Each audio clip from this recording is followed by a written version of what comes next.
Alhamdulillahi Rabbil Alameen. Alhamdulillahi wa salamun ala ibadihi alladhina istafa. Alhamdulillahi alladhi anzala ala abdihi alkitab wa lam yaj'al lahu iwaja. Rabbi a'udhu bika min hamazati shayatin wa a'udhu bika rabbi an yahdurun. Bismillahir rahmanir rahim. Innal ladhi farada alayka al-Qur'an la radduka ila ma'ad. قل ربي عالم من جاء بالهدى ومن هو في ضلال مبين। সম্মানিত দিনী ভাইরা, আমরা আজকে জমায়েতের দিন একত্রিত হয়েছি। তো আমরা আজকে একটা বিশেষ বিষয়ে আলোচনা করতে চাচ্ছি, সেটা হলো আল কোরআন আমাদের উপরে কি ফরজ নাকি নফল। এই মর্মে একজন স্বনামধন্য পপুলার স্কলার, যিনি বাংলাদেশের সকলের কাছে বিশেষভাবে সমাদিত এবং তিনি যে মানুষের কাছে অতি প্রিয় এবং আমরাও তাকে বড় স্কলার বলে মনে করি, কিন্তু তিনি আজহার থেকে ফারেক। তার বিরোধিতা আমাদের কাম্য না, উদ্দেশ্য না। তবে এক ভাই তার বক্তব্য আমার কাছে পাঠিয়েছেন এই মর্মে কিছু বলার জন্য। তো আগে বক্তব্যটা আপনাদেরকে শোনাচ্ছি, আপনারা একটু শুনুন সেখানে তিনি কি বলছেন। নফল ইবাদত করতে রাজি আছেন সবাই? সবচেয়ে শ্রেষ্ঠ নফল ইবাদত হচ্ছে কোরআনের তেলাওয়াত, ঠিক কি না? আল্লাহর হাবিব সাল্লাল্লাহু আলাইহি ওয়াসাল্লাম বললেন, নফল ইবাদতের মাধ্যমে আল্লাহর কাছে যেতে চাও, নৈকট্যপ্রাপ্ত বান্দা হতে চাও, আফদালুল ইবাদাতি তিলাওয়াতুল কোরআন। সবচেয়ে যত নফল ইবাদতের লিস্ট হতে পারে, এই লিস্টে র‍্যাঙ্কিং এ 1 নাম্বার থাকবে কোরআনের তেলাওয়াত। এই কোরআন তেলাওয়াত করতে রাজি আছেন তো? আমার হাতে যে কিতাবটার নাম কি? সবাই বলতে পারেন নাই? আওয়াজ করে বলেন তো কিতাবটার নাম। এই কিতাবে ভুল আছে, সন্দেহ আছে, সংশয় আছে? এটা আলোর পথ দেখায়। এই কিতাব মানুষকে মানুষের মতো মানুষ বানায়, ঠিক কি না? গরুর পেট থেকে বেরোলে ওটা গরু, ছাগলের পেট থেকে বেরোলে ওটা ছাগল হয়, মানুষের পেট থেকে বেরোলে ওটা মানুষ হয় না, ওটার মানুষ বানাইতে হয়। মানুষ বানানোর জন্য কোরআন পড়ার দরকার আছে না নাই? তো আলহামদুলিল্লাহ, আমরা একটু আগে আলোচনাটা যেটা শুনলাম, শেখ মিজানুর রহমান আজহারি, তো উনি আলোচনা করছেন একটা হাদিসের আলোকে কোরআনের ব্যাপারে। বললেন আফজালুল ইবাদাতি তিলাওয়াতিল কোরআন। উনি বোঝাতে চাচ্ছেন যত নফল ইবাদত আছে তার মধ্যে কোরআন তিলাওয়াত করা সর্বোত্তম নফলের মধ্যে। তো আমরা এটা দেখব যে আল্লাহ সুবহানাহু ওয়া তাআলা এ ব্যাপারে কি বলেছেন, কোরআন তিলাওয়াত করা নফল না কি। আমরা পরিভাষাগুলো জানি যে ফরজ মানে বাধ্যতামূলক, ওয়াজিবও তার পরের স্টেজ ধরা হয় ফকিহদের নির্দেশনা মোতাবেক। এরপরে আরো কিছু বিষয় আছে, সেটা হচ্ছে সুন্নাত, মুস্তাহাব। এই সমস্ত পরিভাষাগুলো আমরা শুনে আসছি আমাদের হুজুরদের মুখ থেকে। তো ফরজ যে শব্দটা, এটা বাধ্যতামূলক একটা বিষয়। আল্লাহ সুবহানাহু ওয়া তাআলা এই শব্দ কোরআনে কারিমে উচ্চারণ করেছেন। তো সেটা আমরা অন্য কোনো ইবাদতের ক্ষেত্রে এটাকে ফরজ শব্দ উচ্চারণ করে আল্লাহকে বলতে শুনিনি কোরআনে। যেমন আমরা সবাই জানি যে নামাজ ফরজ, রোজা ফরজ, হজ ফরজ, যাকাত ফরজ, পঞ্চস্তম্ভের এই বিষয়গুলো ফরজ আমরা জানি, শুনে আসছি এ যাবৎকাল ধরে। তো এই যে ফরজগুলো এইভাবে আল্লাহ রাব্বুল আলামিন কোরআনে কোথাও বলেন নাই যে নামাজ ফরজ, রোজা ফরজ, হজ ফরজ, যাকাত ফরজ, এভাবে করে আল্লাহ ফরজ শব্দ দিয়ে বলেন নাই। কথা বুঝতে হবে, কোরআনের সার্বিক বিধান মৌলিকভাবে ফরজ। সেটা আল্লাহ রাব্বুল আলামিন কোরআনে কারীমের 28 নম্বর সূরা আল কসাসের 85 নম্বর আয়াতে আল্লাহ সুবহানাহু ওয়া তাআলা ইরশাদ করেছেন, ইন্নাল্লাযী ফারাদা আলাইকাল কুরআন। ইন্নাল্লাযী, নিশ্চয়ই, আল্লাযী যিনি ফারাদা অর্থাৎ ফরজ করেছেন, বাধ্যতামূলক করেছেন, আলাইকাল কোরআন তোমাদের পরে আল কোরআনকে। তা আল্লাহ রাব্বুল আলামিন এখানে আল কোরআনকে সরাসরি ফারাদা শব্দ উচ্চারণ করে এটাকে ফরজ ঘোষণা দিয়েছেন। তো আমরা এভাবে করে ফারাদা আলা সলা, সালাত তোমাদের পরে ফরজ করা হয়েছে, বা ফারাদা সিয়াম, এভাবে করে শব্দগুলো আমরা কোরআনে দেখতে পাই না। সিয়াম ফরজের ব্যাপারে কোরআনে কারিমে 2 নম্বর সূরা 183 থেকে আলোচনা শুরু হয়েছে। সেখানে আল্লাহ বলছেন যে কুতিবা আলাইকুমুস সিয়াম, তোমাদের পরে সিয়াম এখানে অনুবাদ করা হয়েছে, ফরজ করা হয়েছে। আমরাও বলে আসতেছি তোমাদের পরে সিয়াম ফরজ করা হয়েছে, কিন্তু শব্দটা হচ্ছে কুতিবা। কুতিবা মানে হচ্ছে লিখে দেয়া বা লিপিবদ্ধ করে দেয়া, কাতাবা ইয়াক্তুবুতে লেখা, লিপিবদ্ধ করা, এটাকে বলা হয় কুতিবা। তো কুতিবা যে করা হয়েছে সেটা দ্বারা বিধিবদ্ধ করে দেওয়া হয়েছে, মানে একটা জিনিসকে আল্লাহর পক্ষ থেকে লিখিত আকারে দেওয়া, মানে সেটাকে বাধ্যতামূলক ভাবা, এই অর্থে ফরজ বলা হয়ে থাকে। কিন্তু এখানে ফরজ শব্দটা আল্লাহ রাব্বুল আলামিন উচ্চারণ করেন নাই। কথাগুলো খুব ডিপলি খেয়াল করতে হবে। আল্লাহ ফরজ শব্দ এখানে উচ্চারণ করেন নাই, ফরজ শব্দ উচ্চারণ করছেন কোরআনের ক্ষেত্রে, ইন্নাল্লাযী ফারাদা আলাইকাল কোরআন। কিন্তু আমাদের হুজুররা এটাকে নফল ইবাদতের মধ্যে সর্বোত্তম বলছেন। ওইটা বের করছি আমি। সূরাতুন আনজালনাহু ওয়া ফারাজনাহা ওয়া আনজালনা ফিহা আয়াতিম বাইয়িনাতিন লাআল্লাকুম তাযাক্কারুন। আল্লাহ সুবহানাহু ওয়া তাআলা 24 নম্বর সূরার 1 নম্বর আয়াতে বলছে, 24 নম্বর সূরা আন-নূর আয়াত নম্বর 1, আল্লাহ বলছেন এটি একটি সূরা, অর্থাৎ কোরআনের যে বিভিন্ন সূরাগুলো আছে সেটাকে লক্ষ্য করে আল্লাহ এটা একটি সূরা যা আমি নাজিল করেছি, আনজালনাহা যা আমি নাজিল করেছি, ওয়া ফারাদনাহা এবং এটাকে আমি ফরজ করেছি, অবশ্য পালনীয় করেছি। ফরজ মানে কি? অবশ্য পালনীয় করেছি। তাহলে এটা নফল না। নফল বিষয়টা হচ্ছে ফকিহদের পরিভাষায় নফল হচ্ছে ঐচ্ছিক বিষয়। আপনারা বোঝার জন্য একটা উদাহরণ দিতে পারি আপনাদেরকে, ফরজ আর নফলের উদাহরণ।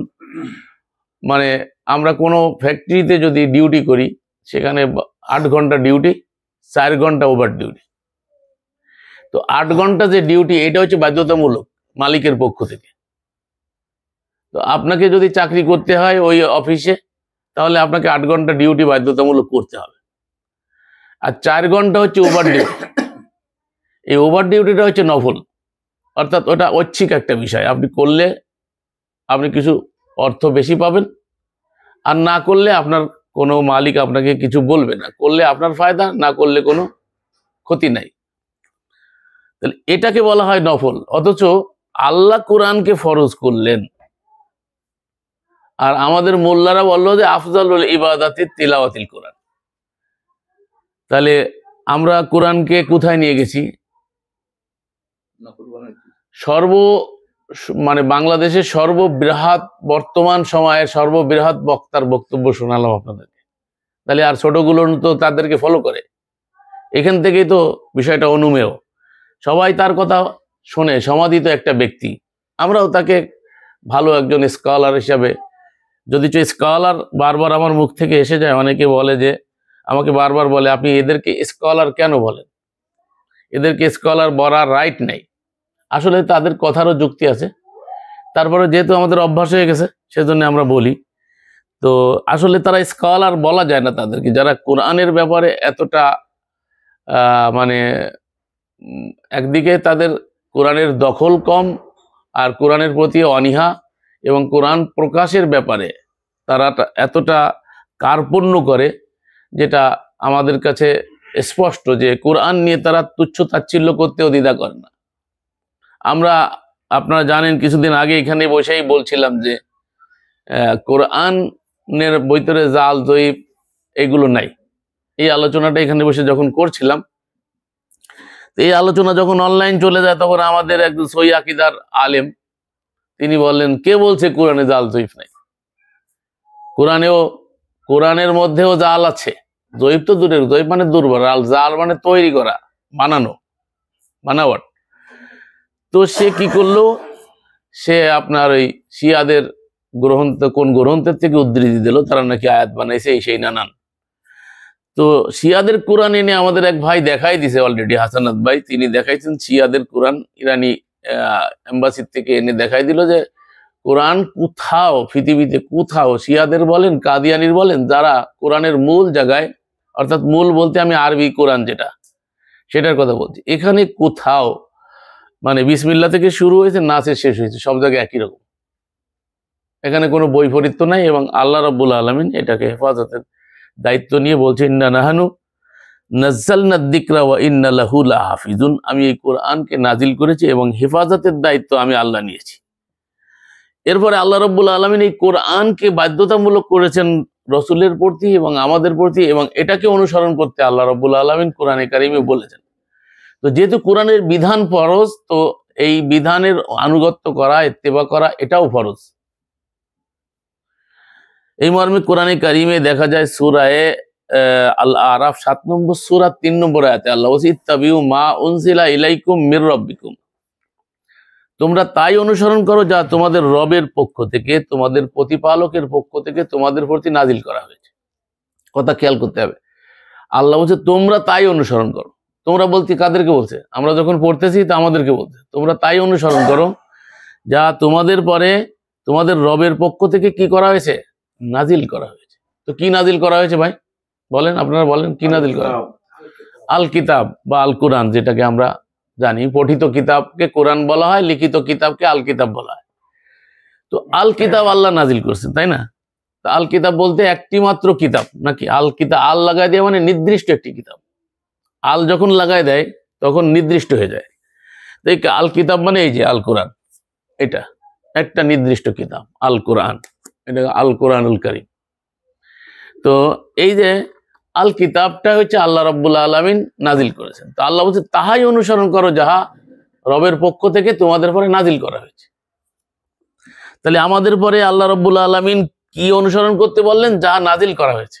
এরপরে আল্লাহ বলছে ওয়ালা তাত্তাবিউ মিন দুনিহি আউলিয়া, এই ওহির বিধানকে, এই নাজিলকৃত কিতাবকে বাদ দিয়ে কাউকে আউলিয়া রূপে গ্রহণ করিও না।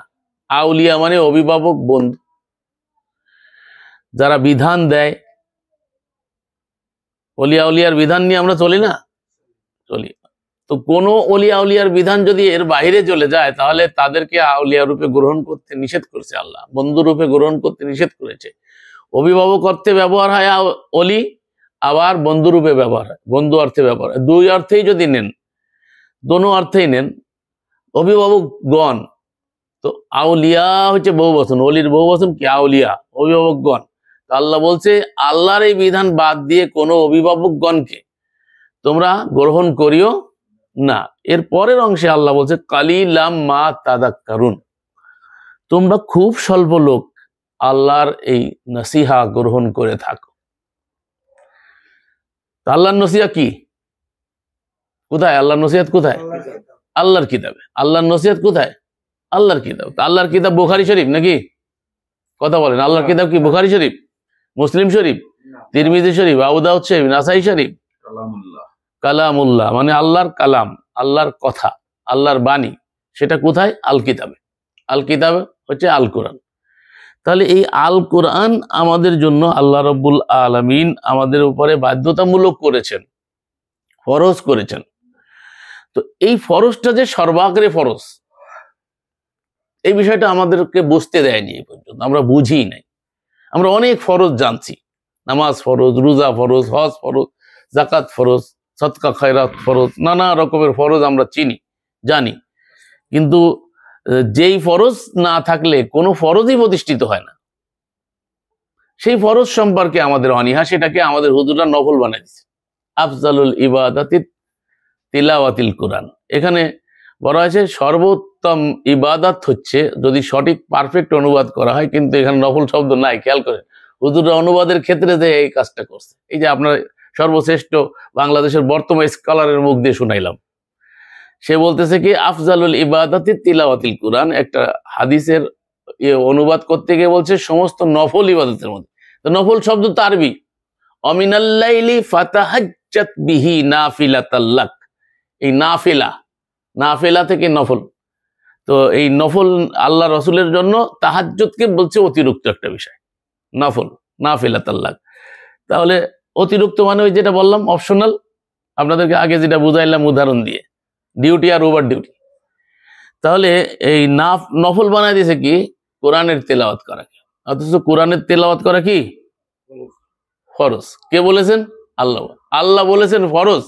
কিন্তু আজ পর্যন্ত কি আপনারা কি শুনছেন যে কোরআন তেলাওয়াত করা, কোরআন আবৃত্তি করা ফরজ? শুনিনি কোনদিন। নামাজ ফরজ সবাই শুনেছেন না? কথা বলেন, নামাজ ফরজ শুনেছেন না?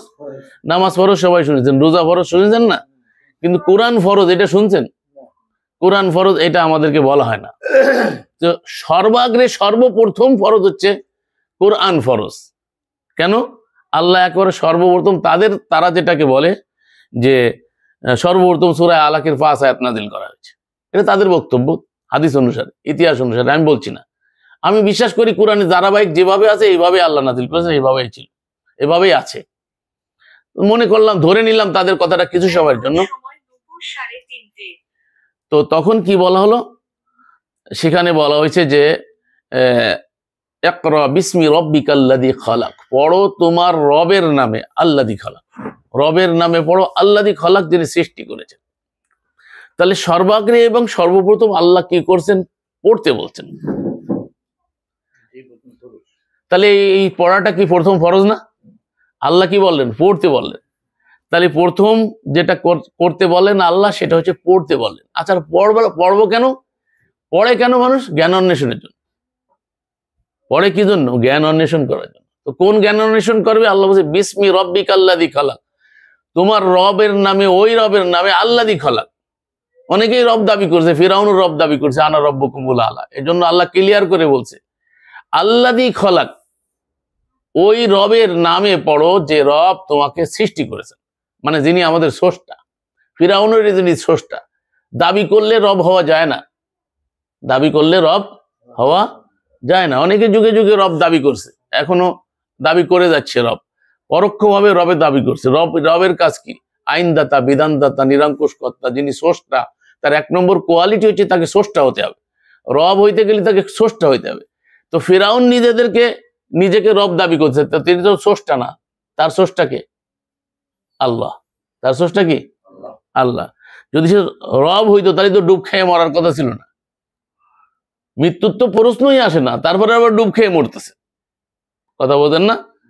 তাহলে বোঝা যাচ্ছে যে মৃত্যুর প্রশ্নই আসে না। ইন্নাল্লাহ হাইয়্যুল লা ইয়ামুত, যিনি আল্লাহ জীবিত, অনাদি। জীবিত কেমন? অনাদি, শুরুহীন অনাদি, শুরুহীন অনাদি। কথা বুঝতে হবে, শুরু নাই, এমন অনাদি যার শুরু নাই, যার সূচনা নাই। সূচনা হইলে তার আগে ছিল না। কথা বুঝতে হবে, খুব কঠিন ব্যাপার, জটিল ব্যাপার। আল্লাহর ব্যাপার এটা যেটাকে বলে বিশ্বাসের ব্যাপার, ইমানের ব্যাপার। আল্লাহ অনাদি কিন্তু শুরুহীন অনাদি। ভালো বাংলা ভাষা ভালো বোঝে, এজন্য মাথা নাচাচ্ছে। কথা বুঝতে হবে, শুরুহীন অনাদি আর শেষহীন মানে অনন্ত। অনাদি অনন্ত, কিন্তু এমন শেষ যে শেষেরও শুরু নাই। শেষ এমন শেষ যে শেষ একদিন হয়ে যাবে, এই যে শুরু হয়ে গেল, শেষ এরকম নাই, শুরুহীন সব। মানে এর কোনো আয়ত্ত করা মানুষের পক্ষে, এক কথায় যদি বুঝতে চান তো মানুষের মেন্টালিটিতে এটাকে আয়ত্ত করা সম্ভব না। তার কারণ এটা হচ্ছে মানুষের ব্রেনটা হচ্ছে সসীম, আর আল্লাহ রাব্বুল আলামিন হচ্ছে অসীম। এটা আমি ছোট মানে মানুষকে বোঝানোর জন্য উদাহরণ দিয়ে থাকি। মনে করেন এই গ্লাসটার মধ্যে সর্বোচ্চ আধা কেজি ধরে, এর মধ্যে যদি 14 মণ ঢুকাইতে চান তাহলে ঢুকবে? কোনোদিন সম্ভব না। তাহলে ঠিক এরকমই আল্লাহ রাব্বুল আলামিন আমাদেরকে ব্রেন দিয়ে বলছে ওমা উতিতুম মিনাল ইলমি ইল্লা কালিল, তোমাদেরকে অত্যন্ত স্বল্প জ্ঞান দেওয়া হয়েছে। জ্ঞান ধারণ করার ক্ষমতা খুবই স্বল্প। আর লক্ষ্য, সর্বপ্রথম যাকে লক্ষ্য করছে তিনি হচ্ছে রসুল। আয়াত রসুলের বারে নাযিল হয়েছে, রসুল প্রথম, তাকে লক্ষ্য করে বলতেছে, তাকে লক্ষ্য করে সবাইকে বলতেছে, কিন্তু তিনি সর্বপ্রথম। তাকে জ্ঞান দিয়েছেন কে? আল্লাহ। তো যাকে আল্লাহ জ্ঞান দিয়েছে দিয়ে বলছে ওমা উতিতুম মিনাল ইলমি ইল্লা কালিল, তোমাদেরকে অত্যন্ত স্বল্প জ্ঞান দেওয়া হয়েছে। তাহলে এই স্বল্প জ্ঞান দিয়ে আল্লাহ রাব্বুল আলামিনের যে তিনি কত বড়, তার ক্ষমতা কত বড়, তিনি কত বড় মানে ক্ষমতার আধার, এটা আপনি আমি কি করে বেরেন দিয়ে আয়ত্ত করব? আমরা আয়ত্তের ভিতরে আসে না। এই জন্য আল্লাহ রাব্বুল আলামিন বলছে ইয়াতাফাক্কারুনা ফি খালকিস সামাওয়াতি ওয়াল আরদ রব্বানা মা খালাকতা হাযা বাতিলান সুবহানাকা ফাকিনা আযাবান নার। তারা সৃষ্টির রহস্য নিয়ে চিন্তা ভাবনা করে। এই সৃষ্টির যে রহস্য, একটু চিন্তা করেন তো। কোনোদিন চিন্তা করছেন নিজের ব্যাপারে? এই যে আপনাকে একটা ব্রেন দেওয়া হয়েছে, ব্রেনটা, এই ব্রেনটা যে এই খাপড়ার মধ্যে আছে, ওই ভিতরে যে গিলু বলেন, এই গিলু সারা পৃথিবীতে যাহা কিছু দেখছেন, যত সৌন্দর্য আর যত কিছুর আবিষ্কার, যত সর্বোচ্চ আবিষ্কার পৃথিবীতে হচ্ছে এই কম্পিউটারের যুগে, আজকের বিজ্ঞানের উৎকর্ষের যুগে যা আমরা দেখছি, সবকিছু আবিষ্কার করছে কিন্তু এই ব্রেন দিয়ে। তাহলে যেই ব্রেন দিয়ে কম্পিউটার আবিষ্কার করা হয়েছে, যেই ব্রেন দিয়ে মানে মানুষ কোথায় চলে গেছে, চন্দ্র অভিযানে গেছে, যেই ব্রেন দিয়ে মানুষ ব্ল্যাক হোল আবিষ্কার করেছে, প্রথম আকাশে একটা ব্ল্যাক হোল আছে বিজ্ঞান বলে, সেটা এত কালো গহ্বর, এত কুৎসিত গহ্বর, সেটা সম্পর্কে বলেছে বিজ্ঞানীরা পৃথিবী থেকে সূর্য 13 লক্ষ গুণ বড়। যে সূর্য সারা পৃথিবীকে আলোকময় করে একই সময় সারা পৃথিবীতে 9,30 লক্ষ মাইল দূরত্বে সূর্যের অবস্থান। আপনি চিন্তা করছেন এত দূরত্ব থেকে সারা পৃথিবীকে যে সূর্য আলোকিত করছে, এইরকম কয়েক লক্ষ সূর্য যদি ব্ল্যাক হোলের পাশ দিয়ে যায়, কম বললাম মনে হয়, কয়েক কোটি বলছে বিজ্ঞানীরা, বলছে ব্ল্যাক হোলের পাশ দিয়ে একটা সূর্যের অবস্থা হচ্ছে পৃথিবী থেকে 13 লক্ষ গুণ বড়। চিন্তা করতে হবে। সৃষ্টি নিয়ে বলতেছি, স্রষ্টা তো অনেক দূরের কথা, মানে স্রষ্টা বোঝার জন্য সৃষ্টি নিয়ে চিন্তা করতে বলছে আল্লাহ। তা আপনি সৃষ্টি নিয়ে একটু ভাবেন। আল্লাহর এক সৃষ্টি সূর্য পৃথিবী থেকে 13 লক্ষ গুণ বড়, এটা বিজ্ঞানীরা বলছে। আল্লাহু আলাম, আমি জানি না, কোরআনের আয়াত বলতেছি না, বিজ্ঞানীদের তাহকিক বলতেছে। পৃথিবী থেকে 9,30 লক্ষ মাইল দূরত্বে সারা পৃথিবীকে আজ আলোকিত করছে। এরকম কোটি কোটি সূর্য যদি ব্ল্যাক হোলের পাশ দিয়ে যায়, তার মানে আমার এই কোটটা দিয়ে ধরেন উদাহরণ বোঝার জন্য, এই কোটটা কালো, তো এই কালোর পাশ থেকে যদি আলো যায়, কালোর পাশ থেকে যদি আলো যায়, তো এর কালো এত কালো যে লক্ষ লক্ষ কোটি কোটি সূর্য যদি ওর পাশ দিয়ে যায়, তো সেই সূর্যের আলো, কোটি কোটি সূর্যের আলো নিষ্প্রাভ হয়ে যাবে, চিনাই যাবে না, আলোয় আলো থাকবে না। এর বিস্তৃত কালোটা এত কালো, এত গহ্বর, এত কালো, যেটা বিজ্ঞান আবিষ্কার করেছে। এই রিসেন্ট বিজ্ঞান এই কথাগুলো বলতেছে। তাহলে এই তো প্রথম আকাশের ব্যাপার। আর আল্লাহ বলছে সামাওয়াতিন, আমি একটা নয়, দুটো নয়, স্তরে স্তরে 7 আসমান বানিয়েছি। আমি আপনাদেরকে বোঝাতে চাচ্ছি যে প্রথম আকাশে এই যে সূর্য থেকে ছোট ছোট তারকাগুলো দেখি, চাঁদ দেখি আমরা, এগুলো সূর্য থেকে আরো অনেক বড়, কোটি কোটি মাইল দূরত্বে অবস্থান করছে। যেটা যত দূরত্বে সেটা তত বড়, এবং সেটা ছোট দেখা যায় এই কারণে যে দূরত্ব থাকার কারণে, এজন্য আমরা ছোট দেখি। কিন্তু ওটা অনেক কোটি কোটি মাইল দূরে আছে, কিন্তু এটা কিন্তু সূর্য থেকে বড়, কিন্তু দূরত্ব অনেক, যার কারণে আমরা এগুলোকে আমাদের চোখ দিয়ে ছোট দেখি। তাহলে এই প্রথম আকাশে বিস্মিত হচ্ছে মানুষ। আল্লাহ এই জন্য কোরআনে বলছে হাল তারা মিন ফুতুর সুম্মা রজি'ল বাসার কাররাতাইন ইলাইকাল বাসার খাসিয়ান ওয়া হুয়া হাসির। তোমরা আমার আকাশের দিকে তাকাও, আল্লাহ বলছে আকাশের দিকে তাকাও, বারবার তাকাও। সুম্মা রজি'ল বাসার, অতঃপর আবার তাকাও। সুম্মা মানে অতঃপর, সুম্মা রজি'ল বাসার, আবার তাকাও, চোখ দিয়ে দেখো, আকাশের দিকে তাকাও। কোথাও একটা ফুতুর দেখাইতে পারবে না। ফুতুর মানে স্পট, কোথাও একটা স্পট দেখাইতে। এই যে আমরা স্পট গুলো দেখি না আকাশে, তুলোর দলার মতো, এইগুলো কিন্তু অনেক নিচে। এই যে আমরা এরপর প্লেন দেখেছি, এখান থেকে প্লেনে যখন যাই তো নিচে দেখা যায় তুলোর স্তূপের মতো, এগুলো মেঘমালা নিচে। আসল আকাশ হচ্ছে যে ওই যে নীল আকাশ, যেটা নীল আকাশ বলি না আমরা, নীল যেটা, ওইটার দিকে খেয়াল করে দেখবেন কোথাও কোনো ফুতুর নাই, কোথাও কোনো স্পট নাই। আর আল্লাহ বলছেন যে বেগয়রে আমাদিন, তাকায় দেখ কোথাও একটা খুঁটি ব্যবহার করিনি। তোরা একটা কাগজ রাখতে পারো না, একটা কাগজ রাখতে গেলে নিচে কিছু দেওয়া লাগে, তাই না? তাই রাখা যাচ্ছে না, দেখে পড়ে যাচ্ছে। ঠিক মতো না হলে, ব্যালেন্স ঠিক না হলে থাকবে না। কাগজ রাখতে পারো না তোরা। আর আমি সপ্ত আসমানকে বেগয়রে আমাদিন, বিনা খুঁটিতে স্থাপন করে দিয়েছি। তাহলে আমার ওয়ার্ডারে চলতেছে এটা। তাহলে যার ওয়ার্ডারের পরে এত বড় তাকত, যার ওয়ার্ডারের ভিতরে এত শক্তি, যে শক্তি এত বড় বিশাল আসমান বিস্তীর্ণ জমিনকে তার ওয়ার্ডারে তৈরি করে দিয়েছেন, তাহলে তার শক্তিটা কেমন? আর আপনি কি করে আপনার ব্রেনের মধ্যে এটা নেবেন? এইটাই তো নিতে পারি না। আমি বোঝাতে চাচ্ছি আল্লাহর এক সৃষ্টিকে নিতে পারছি না। ওকে দেখি না কেন আল্লাহরে? অনেক নাস্তিক মা আছে আজকাল বেরোইছে অনলাইনে, তো তাদেরকে দেখা যায় সরগরম। তো আপনারা আল্লাহরে দেখছেন কোনোদিন? আমি বলেছি যে উনি ছিল মনে হয় সেদিন অনলাইনে, আমাকে বলছে আল্লাহরে দেখছেন আপনি? আল্লাহ আল্লাহ করেন। আমি বলছি আমি সর্বক্ষণিক দেখি।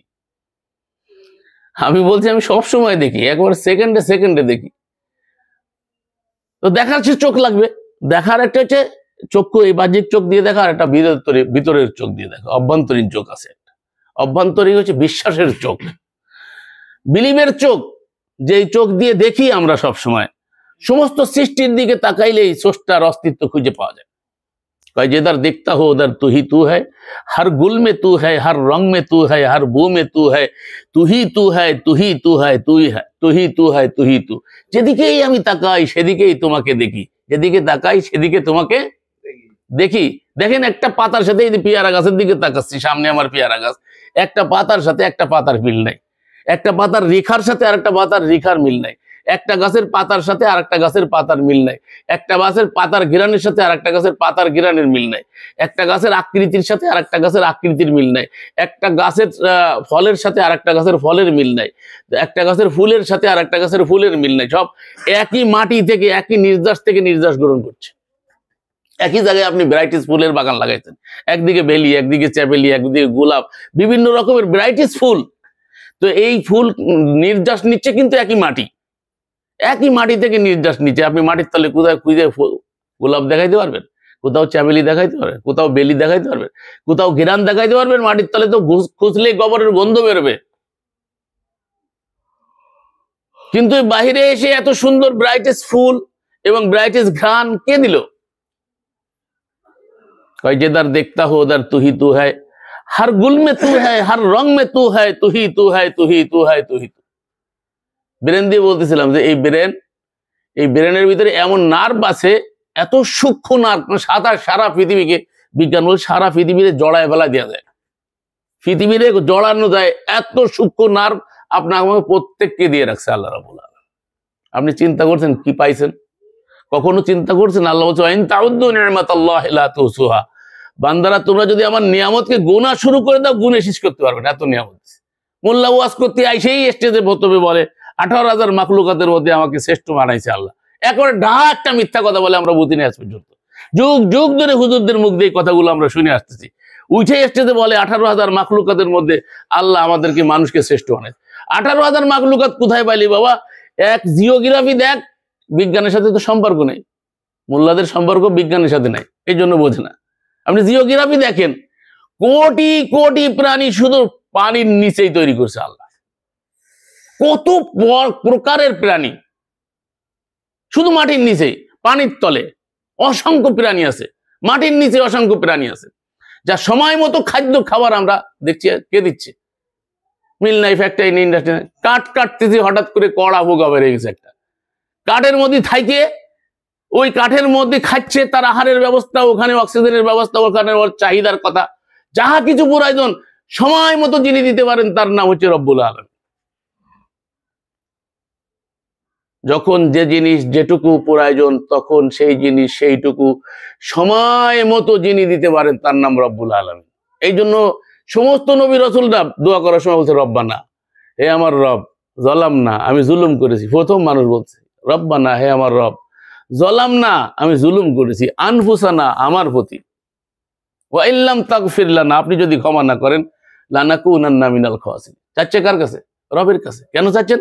রব হচ্ছে সর্বময় কর্তৃত্বের অধিকারী, তিনি স্রষ্টা এবং সৃষ্টি করে সৃষ্টির সকল বিষয়ে তিনি একই এট আ টাইমে অবগত এবং এট আ টাইমে চাহিদা পূরণ করেনেওয়ালা।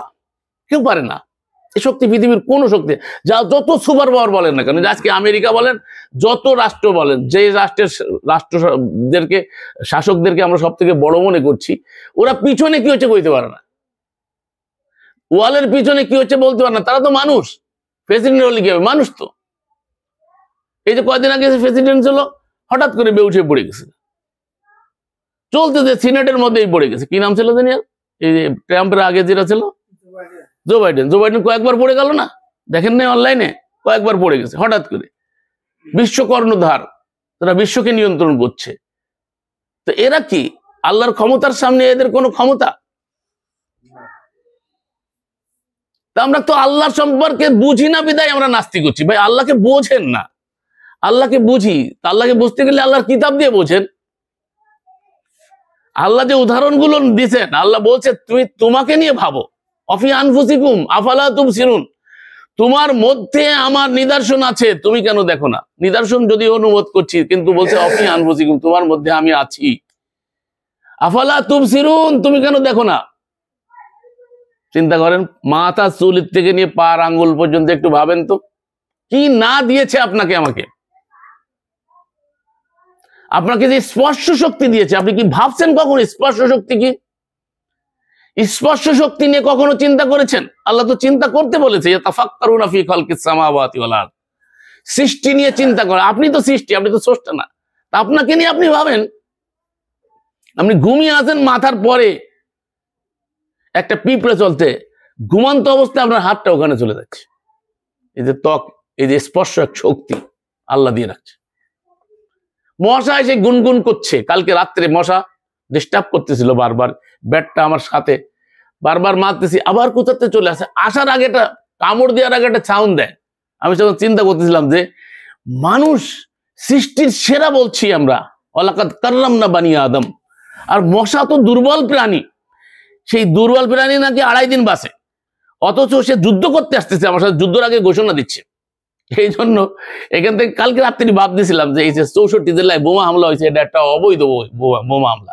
গোপনে কোনোদিন যুদ্ধ হয় না, যুদ্ধ করতে গেলে সম্মুখ সমরে হতে হয়, প্রতিপক্ষকে ঘোষণা দিয়ে বদর যুদ্ধ হবে, যদি ধরে নিয়ে ইতিহাসে বদর যুদ্ধ হবে, ওহুদের যুদ্ধ হবে, ঘোষণা দেওয়া হয়েছে, প্রতিপক্ষকে সামনে রেখে। মশা কিন্তু আমাদের সাথে যুদ্ধ করতে আসে, ও আসার আগে ডাক দেয়, দেখবেন আমি আইছি কালকে রাত্রিতে, কানে দুলে এসে আওয়াজ দিচ্ছে। আমি নিজে কালকের ঘটনা, রাত্রের ঘটনা, কয়েকবার করে সে আওয়াজ দিচ্ছে, ও শো শো করে আওয়াজ দিচ্ছে।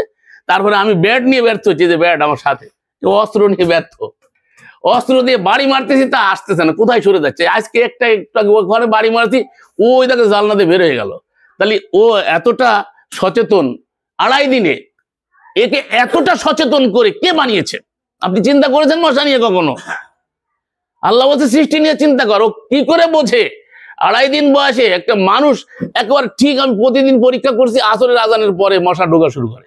এই দরজার সামনে আমি মশা মারি, দরজার সামনে আসে কখন? 2:30টার সময়, দিনের সারাদিন আসে না, ওই 2-1টা ঘরের মধ্যে, তাছাড়া আসা শুরু হয় এইটা যখন আসরের আজান দেবে হানাফিরা, তখন দেখবেন এই দলা ধরে ধরে একবার দরজার সামনে আসে, তখন দরজা বন্ধ করতে হবে। এখন টাইমলি আসে, তারপরে এসে ঘরে ঢুকবে, ঘরে ঢুকে মানুষকে কি করে ফিন মারতে হবে, কোন জায়গায় পড়তে হবে, খেতা বাদ দিয়ে যে জায়গা মুখ একটু বেরোনো রয়েছে, হাত একটু বের করে রয়েছে, ওই জায়গা খুঁজে পায়, সেই জায়গায় যাই ফিন মারে মুখ দিয়ে, তারপরে এত সূক্ষ্ম ফিন মেরে তারপর রক্ত নিয়ে নেবে আপনার। তাহলে বলেন এর কে বুদ্ধি দিছে, কে শিখাইছে? এর পারবে পৃথিবীর কোন সৃষ্টি মানে কর্ণধার, পৃথিবীর যত বড় শক্তিধর হোক না কেন, এটা পারবে করতে? একটা মশা আবিষ্কার করতে পারবে? আল্লাহ এটাই বলছে, যৌফাত তালিবু আল মাতলুব। কোরআনে আল্লাহ উদাহরণ দিছে যে যারা চায় আর যাদের কাছে চাওয়া হয়, আমরা তো কর্ণধারের কাছে, বড়দের কাছে চাই, পৃথিবীর বড় যাদেরকে আমরা বড় মনে করি তাদের কাছেই চাই। তা আল্লাহ বলছেন যৌফাত তালিবু আল মাতলুব, যে চায় আর যার কাছে চায় তারা উভয়ে দুর্বল, উভয়ে দুর্বল, এত দুর্বল যে এই যাদের কাছে আমরা আল্লাহকে বাদ দিয়ে চাই, বলছে আল্লাহ যে ওদের থেকে যদি একটা মাছি খাবার নিয়ে চলে যায় তো উদ্ধার করার মতো ক্ষমতা তাদের। বাস্তবতা বলেন, পীর সাহেবের খানার সামনে দিয়ে যদি মাছি একটু খাবার নিয়ে দৌড় মারে, পীর সাহেব মাছি উদ্ধার করতে পারবে? যে পীরের কাছে আপনি বাচ্চা চাচ্ছেন, ছেলে চাচ্ছেন, মেয়ে চাচ্ছেন, বিপদে পড়ে পীরের দরজায় হানা দিচ্ছেন, কবরের পরে যে মাথা টুকাচ্ছেন, খানদান আলীর দরবারে যে পাগলা বাবা দরবারে তোর ফেলসি চোখের জল, আমার বাবা আমার কাছে আসবে কবে গল। একবার ফিল্ম তৈরি হয়েছে অলরেডি, গান, ফিল্মের গান, বাংলাদেশে একটা ফিল্মের গান। এই সংস্কৃতি আমাদেরকে শেখানো হয়েছে, মরে যাওয়ার পরে পাগলা দেবে, পাগলা মরে যাওয়ার পরে যখন কবরে দাফন করায় তখন তার ক্ষমতার শক্তি তার ভিতরে ঢুকে পড়ে, সে তার কাছে মানুষ যে চাচ্ছে আর বলছে, পাগলা বাবা দরবারে তোর ফেলছি চোখের জল, আমার বাবা আমার কাছে আসবে কবে? অথচ জল ফেলাইতে হবে কার সামনে? যার কাছে ক্ষমতা আছে, যিনি এট এ টাইমে সবাইকে দেখেন, সবাইটা শোনেন, সবাইটা জানেন, সবার ভাষা বোঝেন, একই সময় যিনি দেখেন। কোনো শক্তি নাই যে একই সময় দেখতে পারে, কোনো শক্তি নাই পৃথিবীতে। আমার সামনের ডুক ছাড়া আমি দেখতে পারবো না। আমার সামনে দেখার যতটুকুন সীমানা আছে তার বাইরে বলবো কি আসমান ওই পাশে পড়ে গেছে। দেখতেছি এদিকে আসমানের দিকে তাকাইছি, আসমান ওই পাশে পড়ে গেছে। ওই যে আমাকে স্কুলের ওই পাশে আসমান পড়ে গেছে। আসলে কি আসমান পড়ে গেছে? রকেট নিয়ে চলেন দেখবেন, শুধু মনে হবে ওই গ্রামের পরে আসমান পড়ে গেছে, কিন্তু আসমান কোথাও পড়ে নাই। এই তো আমাদের দৃষ্টিসীমা, এই তো আমাদের দৃষ্টিসীমা। আমরা কি করতে পারি? আমাদের কাছে কি আছে, কি ক্ষমতা আছে? আল্লাহ বলছে খলিকাল ইনসানু যায়ীফা, মানুষকে অত্যন্ত দুর্বল করে সৃষ্টি করা হয়েছে, অনেক দুর্বল মানুষ। একটা মুরগির বাচ্চা, একটা মুরগির ছানা মার পেটে ডিম ভাঙে বেরোনোর সাথে সাথে সে দৌড়ানো শুরু করে দেয়, বেরোয় দৌড়ানো শুরু করে দেয়। কেউ তাড়া মারলি মার কোলের ভিতরে ঢুকে যাইতে, ও বোঝে কি করে? শিখাইলো কিনা? ও কোন কলেজে পড়ছে, কোন ইউনিভার্সিটি গেছে? এটাই আল্লাহ বলছে, ফিতরাতাল্লাহিল্লাতী ফাতারান নাস লা তাবদীলা লিখালকিল্লাহ যালিকা দীনুল কাইয়্যিম ওয়ালাকিন্না আকসারান নাস লা ইয়ালামুন। মানুষকে এই সৃষ্টির রহস্য দেখে প্রকৃতির থেকে শিক্ষা নিতে বলছে আল্লাহ। প্রকৃতি থেকে শিক্ষা নেবেন কি করে? দেখেন কোরআনে দৃষ্টান্ত আছে কিভাবে কবর দেব। মানে কয় হাদিস ছাড়া কবর দেব কেমনে? বিবাদ না? আলোচনা অন্য প্রসঙ্গে চলে গেলাম, তারা অনলাইনে পরবর্তীতে দেখবেন বিস্তৃত আলোচনা করতে যে আসল আলোচনা এটাই ছিল যে কোরআন ফরজ, সেটা বলতেছিলাম। সেটা বলতে বলতে অন্য দিক চলে যাচ্ছি আমরা। যাই হোক, এটাও কোরআন থেকেই বলতেছি। তো এরা কি বলতেছে, কি বলতেছিলাম? ইব্রাহিম সাহেব মাটি দেবো কি করে? দেখছেন ইব্রাহিম সাহেব হাসতেছিল। সবাই আনে চিন্তা, যারা কোরআনে আসছে তারা অনেকেই চিন্তা করতেছে। এবং আমার কাছে তো ফোন আসে প্রতিদিন যে আমরা আপনার সাথে তো কোরআনে আসলাম, তো এখন আমাদের তো ওরা ছাড়া কেউ জানা যাওয়া পড়বে না, মাটি দেবো কি করে? আরে কি বিপদ দেন? মহাবিপদে না, আমি কোরআন থেকে সমাধান, কোরআন সব সমস্যার সমাধান, কোরআনে সব আছে, আপনি বলতেছেন তাকে মাটি দেবো কেমনে? কত বড় বিপদ না? কিভাবে দেবেন মাটি দিয়ে? ওরা তো অনেক কায়দা করছে। বগলি কবর আছে, ওকে কবর আবার দুই প্রকার, হানাফি কবর একরকম, সালাফি কবর আর এক রকম। সালাফিরা আবার কি জানি আর এক রকম, একটা খুঁজে সোজা খুঁজে, আবার এমনি একটা গোছে খুঁজে কাজ করে একবার কেবলামুখী। কেবলা মানে কি? কাবামুখী। কাবার মুখী করে দিছে। আরে কাবামুখী হইতো কে বলছে? আল্লাহ বলছে আল্লাহ মুখী হবে। এটা কাবা হচ্ছে, কাবা হচ্ছে আল্লাহ। কাবা হচ্ছে একটা মানে কি জানি বলে ওকে, যেটাকে কেন্দ্র করা, একটা কেন্দ্রীভূত জিনিস, কেন্দ্রীভূত করার জন্য একটা জায়গাকে আল্লাহ নির্ধারণ করে দিয়েছেন। কিন্তু মূল কাবা কিবলা যে অভিমুখী মানুষ হবে সেটা হচ্ছে আল্লাহ। সেটা কি? আল্লাহ। আল্লাহর অভিমুখী হতে বলছে। এই জন্য আল্লাহ বলছেন যে ফাইনামা তুয়াল্লু ফাসাম্মা ওয়াজহুল্লাহ ওয়ালিল্লাহিল মাশরিকি ওয়াল মাগরিব, ফাইনামা তুয়াল্লু ফাসাম্মা ওয়াজহুল্লাহ। মাগরিব আর মাশরিক না, যেদিকেই তাকাও সেদিকেই আল্লাহ, সেটাই কিবলা। সব দিকে আল্লাহ আছে, কোথায় নাই আল্লাহ? সব জায়গায় আল্লাহ আছে। এখন এখানে আবার ব্যাখ্যা দেয় তাহলে কি পায়খানা আছে মাআযাল্লাহ? আর আপনার কাছে পায়খানা, আর আমার এখানে বাড়ির সামনে দেন দুইটা বানাইছে, কি জানি করে ট্যাঙ্কি দুইটা বানাইছে, সেফটি ট্যাঙ্কি। কেন? আল্লাহ কোরআনে বলছে যে কোনো কিছু আমি অনাত্মক সৃষ্টি করিনি। আমি 50,000 টাকাতে সেফটি ট্যাঙ্কি বানাইছি, আর আমার ট্যাঙ্কি এনে কোনো কাজে লাগতেছে না। চায় না আমার পায়খানা নিয়ে যাবে। এখন আমাদের সমস্ত খুলনা অঞ্চল বা সব বাংলাদেশের সমস্ত পায়খানা সব নিয়ে যাচ্ছে। পায়খানা কি কাজে লাগে? আল্লাহ বলছে খলিকালাকুম মা ফিল আরদি জামিয়া, সব তোমাদের কল্যাণার্থে বানাইছি, কোনো কিছু অকল্যাণে বানাইনি। তাহলে এতদিন ফরজ হয়েছে, পায়খানা কি জন্য বানাইছে? পায়খানা তো ভালাই দিই আমরা, ও তো কোনো কাজে লাগে না। মানে কাজে লাগে কিনা দেখ, চায়না দেখাইছে, গবেষণা চায়না করতেছে, কোরআন গবেষণা করে ওরা উন্নত হয়ে যাচ্ছে। কোনো কিছু অনার্থক না, কোনো কিছু অনার্থক না। এই পায়খানা দিয়ে দুই কাজে লাগাবে, একটা গ্যাস বানাইবে, আর একটা কি বানাইবে? সার বানাইবে, আরো একটা দিন কি বানাইবে, 3 কাজে লাগাবে এক পায়খানা দিয়ে। এত কষ্ট করে পায়খানা নিয়ে যাচ্ছে। কোরআনের আয়াত, কোরআনের আয়াত। আল্লাহ বলছেন খলিকালাকুম মা ফিল আরদি জামিয়া, সব তোমাদের জন্য বানাইছি। এ যা দেখো, এ হায়ানাত, এ জামাদাত, এ পাহাড়, এ পর্বত, এ চন্দ্র, এ সূর্য, এ গ্রহ, এ নক্ষত্র, সব তোদের জন্য। খলিকা লাকুম মা ফিল আরদি জামিয়া, সব তোদের জন্য বানাইছে। আর অনার্থক কিছুই সৃষ্টি করি, প্রত্যেকটা পিছনে উদ্দেশ্য আছে। আর তোদেরকে বানাইছি শুধু আমার জন্য। পার্থক্য এখানে।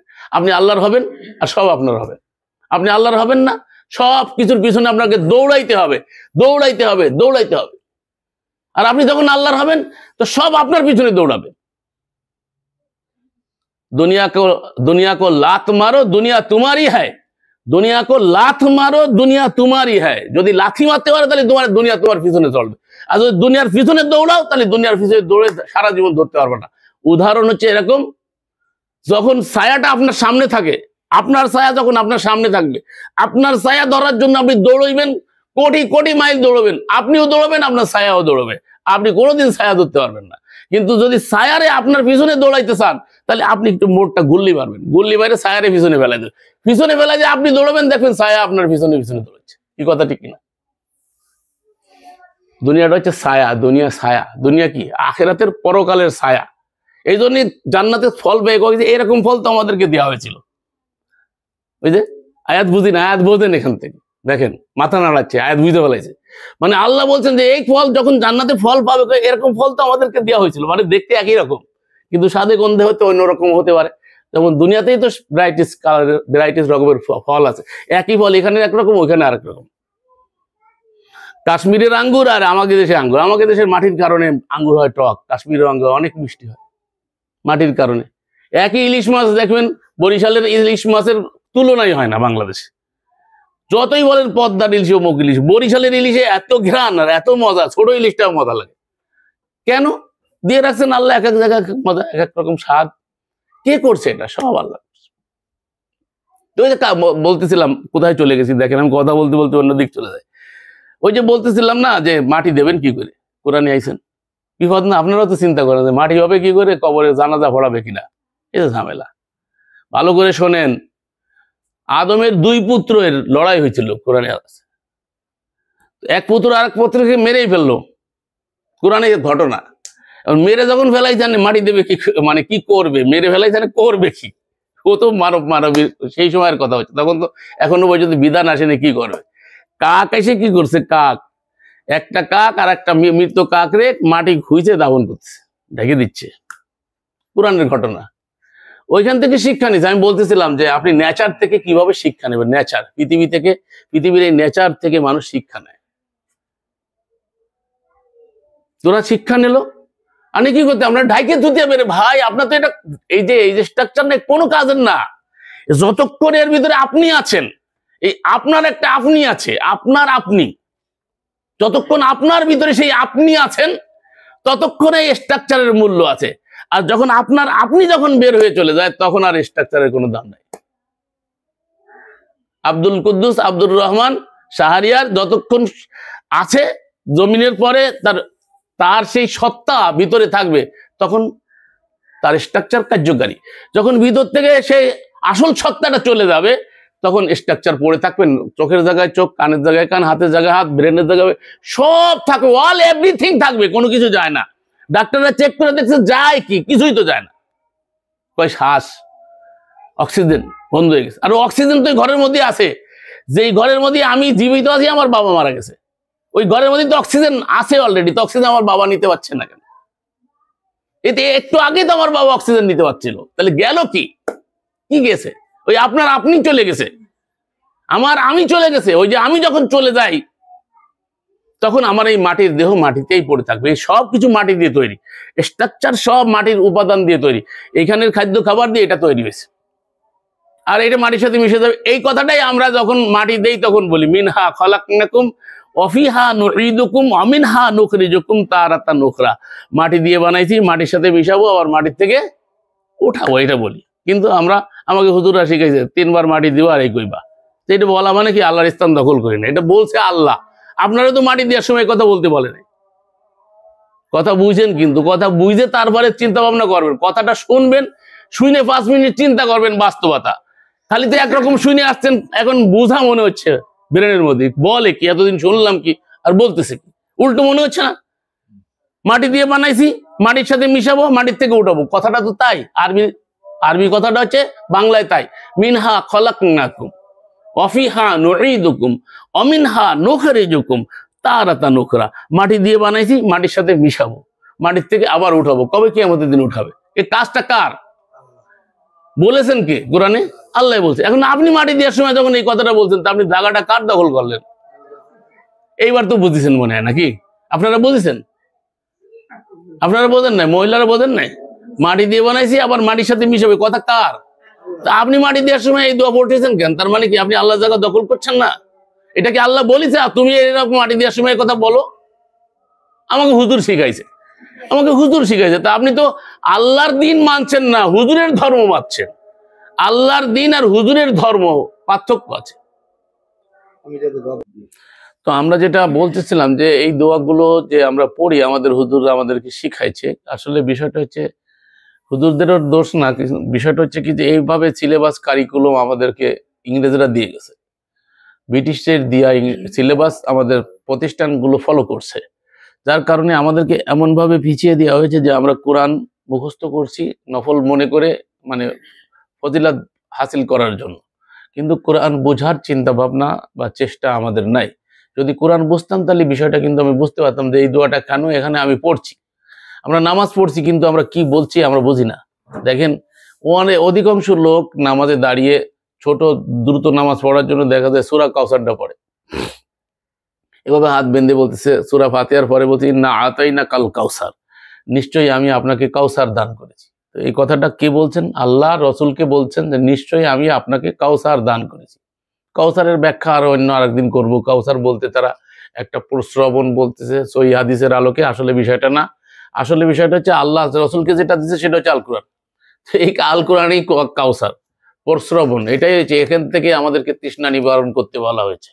এইটা হচ্ছে মহাপ্রশ্রবণ, এইটা আল্লাহ রসুলকে দিছে। আর এটা আখিরাতের কথা নাই, এখানে আল্লাহ দুনিয়ার কথা বলছে। আর যদি বলেন যে ওই কিয়ামতের মাঠ, তো কিয়ামতের মাঠের ব্যাপারে সূরা কাউসার না।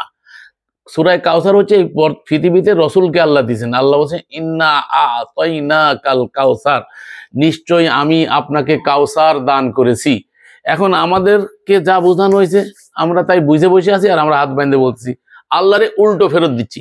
ইন্না আতাইনা কাল কাউসার, নিশ্চয়ই আমি আপনাকে কাউসার দান করতে। আপনি তো কথা সালাতে কার সাথে বলতেছেন? আল্লাহর সাথে না। আল্লাহর সাথে যদি বলেন তা আল্লাহরে কি বলছেন? নিশ্চয়ই আমি আপনাকে কাউসার দান করেছি। হইল? কি নামাজ হইলো? বলেন নামাজে কি হচ্ছে? প্রার্থনা হচ্ছে, চাওয়া পাওয়ার ব্যাপার, চাওয়া পাওয়ার ব্যাপার না। সালাতে কি আল্লাহর কাছে, স্রষ্টার কাছে সৃষ্টি চাইবে। আমরা হচ্ছে আল্লাহ রাব্বুল আলামিন আমাদের রব, আমাদের প্রতিপালক, আমাদেরকে বানিয়েছে। তো তিনি সকল ক্ষমতার আধার। আমি অক্ষম, তাই আমি নিরুপায় যখন হয়ে যাই তখন তার কাছে আবেদন করি, নিবেদন করি। এটা নবী রাসূলরা করেছেন যুগে যুগে, সেটা আল্লাহ শিখাইছে। নবীদের দোয়াগুলো আল্লাহ কোট করেছেন আল কোরআনে। দেখবেন এমন মুহূর্তেও যখন পৃথিবীর সমস্ত দরজা বন্ধ হয়ে যায়, কেউ দেখে না, তখন একমাত্র আল্লাহ রাব্বুল আলামিনের দরজা খোলা থাকে, তিনি ছাড়া কেউ দেখেন না। এই জন্য আল্লাহ কোরআন বলছে যখন তারা সমুদ্রের তরঙ্গমালার ভিতরে আসে তখন একানিষ্ঠভাবে আল্লাহকে আহ্বান করে, সমস্ত দেব দেবীর কথা তারা ভুলে যায়। তখন মানে ইতিপূর্বে যাদেরকে তার শরীক মনে করে ডাকতো, আহ্বান করতো, মাঝখানের মিডিয়া ভাবতো, মধ্যম ভাবতো, আল্লাহ তো দেন কিন্তু দুর্গার মাধ্যমে দেয়, আল্লাহ তো দেন তো দরগার মাধ্যমে দেন। এই যে তাওহীদের রায় চিরসেবক বলিয়া গিয়াছ সে তাকবীর, দুর্গা নামের কাছাকাছি প্রায় দরগায় গিয়া লুটাও শির। ওরা দুর্গার কাছে, আমরা দরগার কাছে, তাই না? আমরা যাই খানজাহানের দরগায়, আর ওরা যায় কোথায়? কালীর দরগায়, কালী দুর্গার কাছে। তা ওরা দুর্গার কাছে যাচ্ছে, আমরা দরগার কাছে যাচ্ছি। ওরাও কিন্তু আল্লাহর কাছে চায়, কিন্তু ভাইয়া মিডিয়া হয়ে। কথা বুঝছেন? কিন্তু সেটা কিভাবে জন্ম নিচ্ছে আমাদের ভিতরে দেখেন। ওরাও ভায়া মিডিয়া, আল্লাহ দিচ্ছেন, আল্লাহর কাছে চাচ্ছি কিন্তু দুর্গা হয়ে চাচ্ছি। মা দুর্গা তুমি চাইয়ে দাও, আমার কথা শুনবে না, তুমি বলে দাও, তাহলে কাজ হবে। আর আমরা বলতেছি আমার কথা শুনবে, ওলি আল্লাহর দরগায় যাচ্ছি, ওনাদের কথা আল্লাহ শোনে, ওনারা আল্লাহর নিকট। তো আল্লাহ স্পষ্ট তো বলে দিয়েছেন যে ওয়াইদা সালাকা ইবাদি আন্নি ফাইন্নী কারীব উজিবু দাওয়াতাদ দাঈ ইযা দাআন। এই যে 2 নম্বর সূরা 185 86 এই সিয়ামের বর্ণনার শেষে লাস্টে এসে আল্লাহ বলছে ওয়াইদা সালাকা ইবাদি আন্নি, বান্দারা যখন আমার সম্পর্কে জিজ্ঞেস করে, ফাইন্নী কারীব, আপনি বলে দিন আমি বান্দার নিকটে আছি। আচ্ছা, আমি যখন উনি আমার যখন নিকটে, মাঝখানে একটা উদাহরণ দিই, উনি আমার সামনে, ওনার কাছে আমার কিছু চাওয়া পাওয়ার, তাহলে আপনি যদি মাঝখানে মাস্টার সাহেবের মাধ্যম মিডিয়া ব্যবহার করি, উনি রাখবে না? কয় কি যে আমি আপনার সামনে আছি, আপনার যা দরকার আমাকে বলেন, আপনি মাস্টার সাহেবের ভাইয়া মিডিয়া বানাইছেন কেন? আমরা রাগ করি না? অনেক সময় রাগ করি কেন? যে আমি তো রয়েছি প্রেজেন্ট, আপনার দরকার যা আমাকে বলেন। তা আমাকে না বলে কেন মাঝখানে একটা মিডিয়া ব্যবহার করতেছি? তো আল্লাহ যখন প্রেজেন্ট, আপনার সামনে প্রেজেন্ট সত্তা, আল্লাহ সদা বিরাজমান, এটা যদি আমাদের বিশ্বাস হয়, সর্বদা সদা বিরাজমান, এটাই তো আল্লাহ শিখাইছে। রাতের অন্ধকার, পানির তলে, মাছের পেটের ভিতরে, অক্সিজেন শূন্য এক নিভৃত স্থানে বসে ডাক দিচ্ছে, লা ইলাহা ইল্লা আনতা সুবহানাকা ইন্নী কুনতু মিনাজ জালিমিন। এটা আল্লাহ কোরআনে কেন কোট করেছেন? আমাদেরকে শিক্ষা দিচ্ছে যে দেখো, ইউনূস বিপদে পড়ে রাতের অন্ধকার, কোনো না কোনো পৃথিবীর সমস্ত দরজা, সমস্ত অফিস আদালত যেখান থেকে সাহায্য পাওয়া যায় সব বন্ধ হয়ে গেছে, কেউ উদ্ধার করার মতো নাই। মাছের পেটের ভিতরে, কোন মাছের পেটের ভিতরে, সমুদ্রের কোন মাছের পেটের ভিতরে গেছে ইউনূস। তখন কি এত টেকনোলজি ছিল যে খুঁজে বের করবে? এখন টেকনোলজির যুগেও সম্ভব না কোন মাছ কোথায় নিয়ে চলে গেছে, খুঁজতে কয় মাস সময় লেগেছে।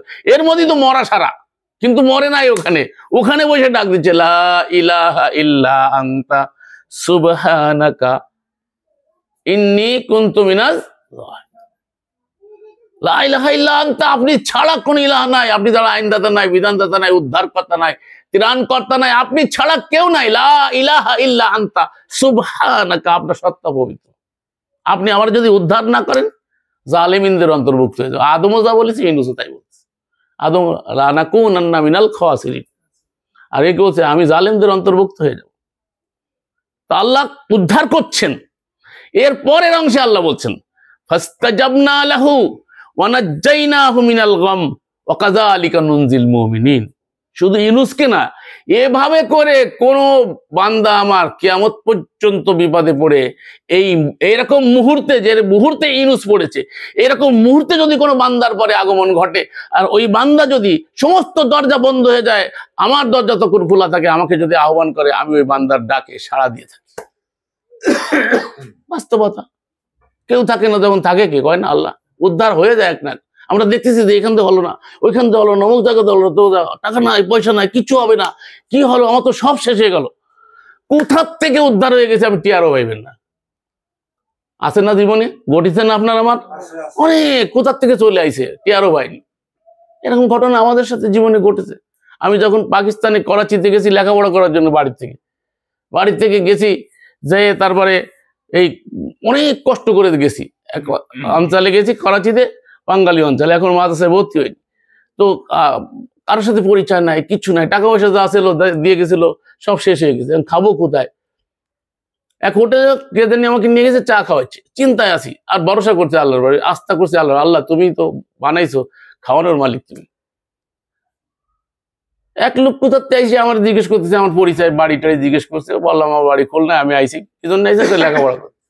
ও লোক আইসে হোটেলের ম্যানেজারে বলছে, এই হুজুর যতদিন পর্যন্ত, বয়স কম ছিল, দাড়ি টিয়ারে ওঠে নাই, তো টুপি মাথায় দিয়া হুজুর দেখে বলছে, যতদিন থাকে, যতদিন খায়, আপনি আমার নামে লিখে রেখে দেবেন।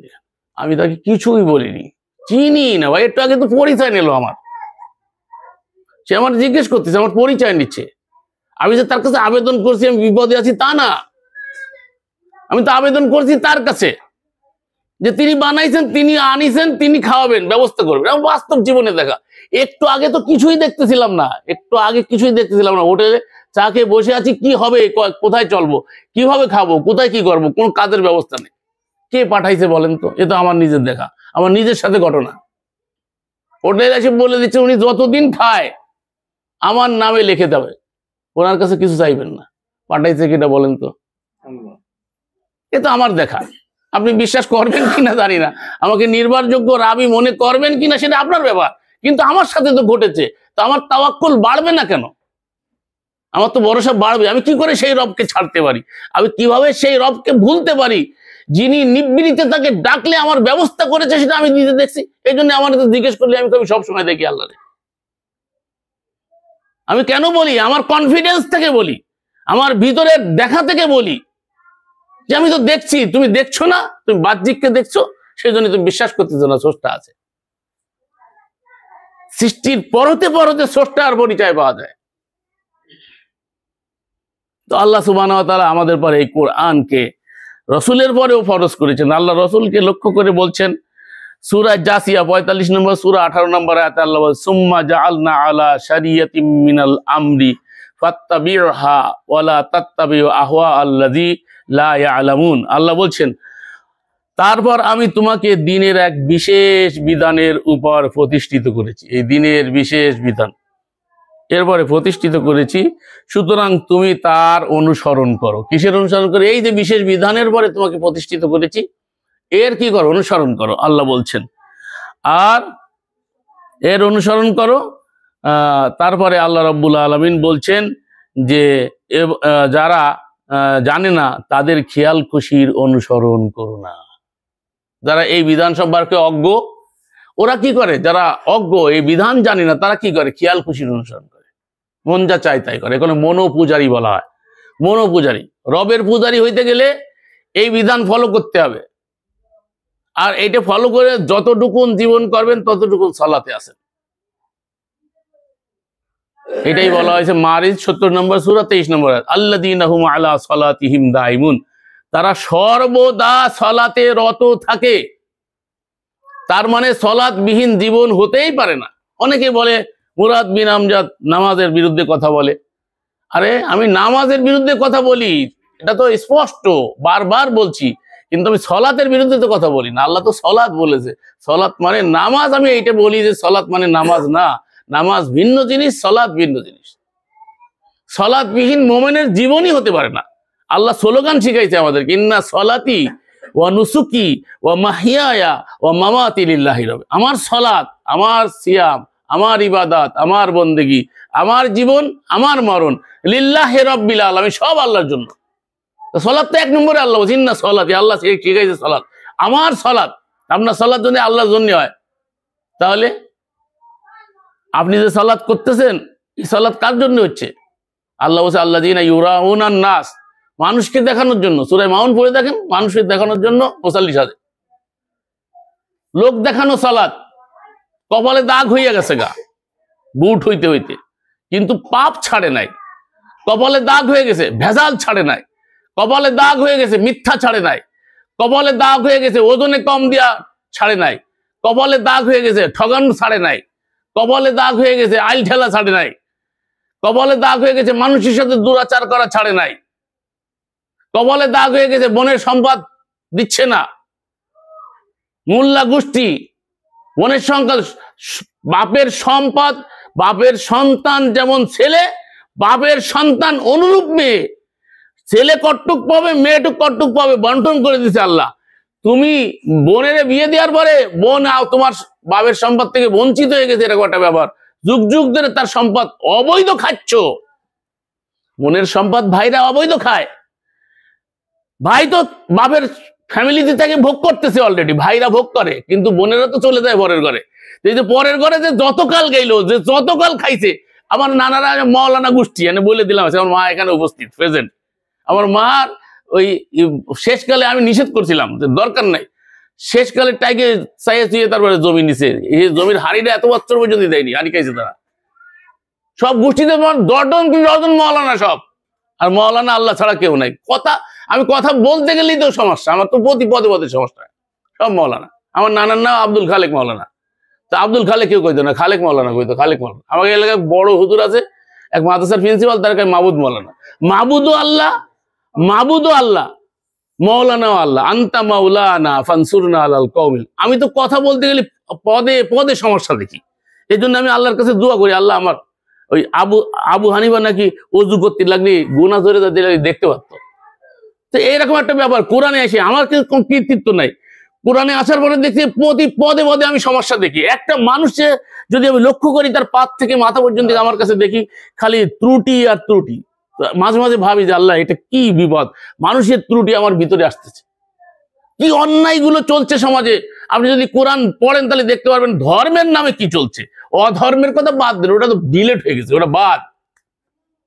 যে কোনো ধর্মের নামে চলে, প্রতিদিন যে ওয়াজ চলতেছে, কে আপনাকে ওয়াজ করার বাধ্যবাধকতা দিয়েছে?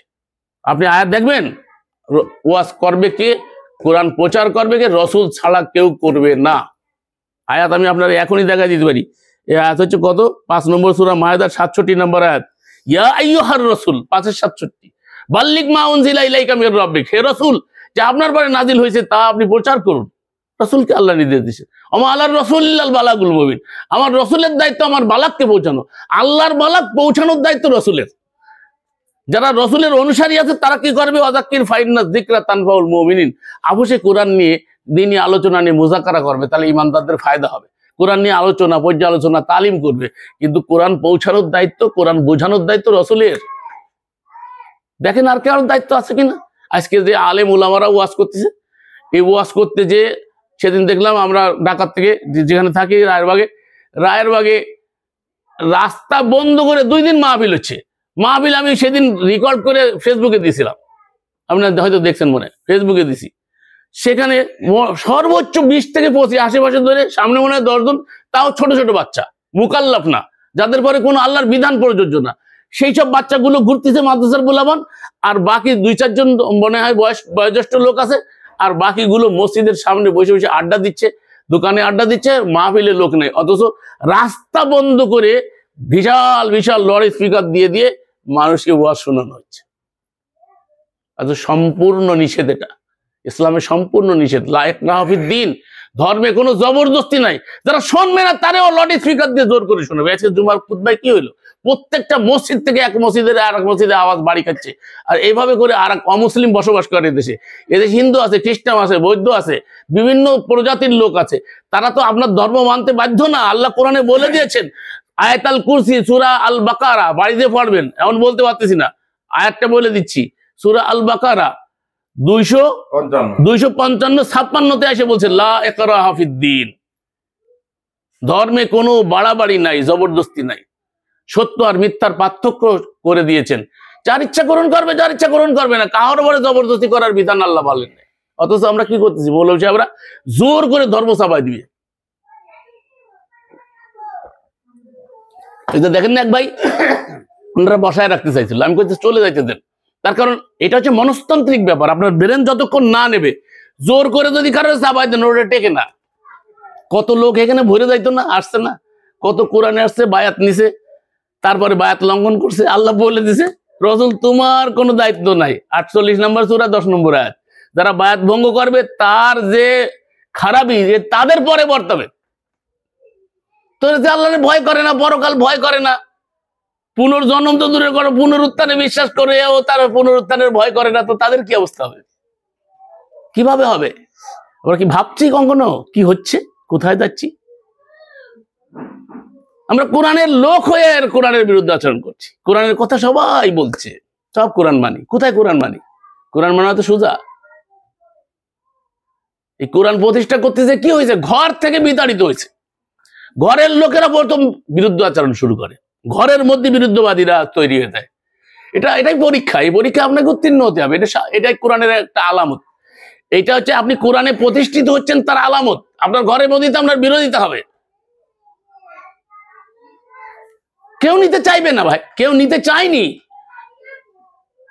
একজন রসুল, তার নামে একটা সূরা, এবং উলুল আজম 5 জন রসুলের মধ্যে অন্যতম, তার নাম প্রথম, শারা লাকুম মিনাদ-দ্বীন মা ওয়াসসা বিহি নূহা।